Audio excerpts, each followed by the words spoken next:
مسیح جانثار جو کہ بہت زیادہ انٹرسٹنگ ہو چکا ہے، جس کے آنے والی ایپیسوڈ میں آپ دیکھیں گے کہ دعا کو اس بات کا اب پتہ چل چکا ہے۔ سرفراز وہ لڑکا ہے جس کے ساتھ فضا کی شادی ہو چکی ہے، وہ پہنچ چکی ہے اپنے مجرم تک، لیکن اب وہ اس بات کا فیصلہ نہیں کر سکتی کہ وہ کس طرح اس کو سزا دلائے، کیونکہ اگر وہ اس کو سزا دلاتی ہے تو اس طرح فضا کا گھر تو برباد ہو جاتا ہے، وہ یہ نہیں چاہتی۔ لیکن جب وہ فضا سے اعتماد لے گی اور کہے گی کہ تمہارے شوہر کیا تمہارے ساتھ اچھا ہے، تو وہاں ہی فضا جب اسے بتائے گی کہ بالکل ان کا رویہ میرے ساتھ اچھا نہیں ہے، تو اسی طرح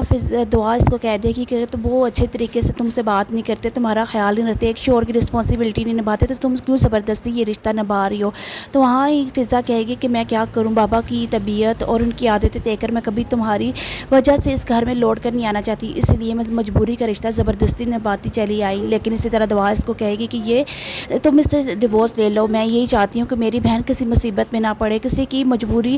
تمہاری مجبوری کا کوئی ناجائز فائدہ نہ اٹھائے۔ تو اسی طرح دعا اس کو جب کہتی ہے تو کہہ دیتی ہے کہ دعا تم کیوں اس طرح کی باتیں کہہ رہی ہو، تو کہہ دیتی ہے کہ اب تم ڈیورس لے لو، میں نہیں چاہتی کہ تم اس طرح کسی کی تشدد کا نشانہ بنو۔ لیکن بار بار دعا کے اس طرح اصرار کرنے کے پر فضا اس سے بول پڑے گی اور کہے گی کہ میں سرفراز سے ڈیورس نہیں لے سکتی، لیکن وہاں ہی دعا اس کو کہے گی کہ تم ڈیورس لینی ہوگی، کیونکہ یہ وہی لڑکا ہے جس نے میری زندگی برباد کی ہے اور تمہاری بھی زندگی برباد کرا ہے، ایک ساتھ دو بہنوں کی زندگی برباد کرنے کا اسے میں حق نہیں دے سکتی، اس لیے میں اسے سزا دلوانا چاہتی ہوں، لیکن پہلے میں چاہتی ہوں کہ تمہارا اور اس کا رشتہ ختم ہو جائے۔ جب یہ حقیقت فضا جان کر رہتی ہے تو اس سرفراز سے بہت زیادہ نفرت ہو جاتی ہے۔ پھر جیسے ہی گھر جاتی ہے فضا تو اپنے شوہر سرفراز کو کہتی ہے کہ مجھے ڈیورس چاہیے، میں نے تمہارے ساتھ نہیں تھا۔ اس بات کو سن کر سرفراز بہت زیادہ